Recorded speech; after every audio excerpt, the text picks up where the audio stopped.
বাবা একটা শব্দ, কিন্তু এর ভিতরে লুকোনো থাকে পাহাড় সমান বিশাল দায়িত্ব, নিঃস্বার্থ ভালোবাসা আর নীরব আত্মত্যাগের এক অসীম কাহিনী।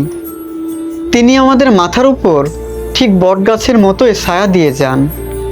রোদ বৃষ্টি ঝড় সব কিছুর সামনে নিজেকে ঠেলে দিয়ে আমাদের রক্ষা করেন।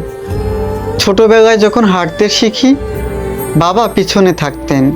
যখনই পড়ে যেতাম, তখনই আমার ছোট্ট হাতটি ধরে উঠিয়ে দিতেন। স্কুলের প্রথম দিন খুব ভয় লাগছিল। বাবা বলেছিলেন, আমি বাহিরে আছি, কিছু হবে না। বাবার সে কথাটা ছিল পাহাড়ের সমান ভরসা। বড় হতে হতে আমরা সব কিছু ভুলে যাই। বাবার মুখের সেই ক্লান্তির ছাপ, পায়ের নিচের ফাটল আর চোখের কোণে জমে থাকা কষ্টগুলোর কথা। বাবা কখনো কিছু বললেন না, শুধু দিয়ে যান, নিঃশব্দে, নিরলসভাবে। আমরা যখন নিজের জীবন নিয়ে ব্যস্ত, বাবা তখনও আমাদের নিয়ে ভাবেন।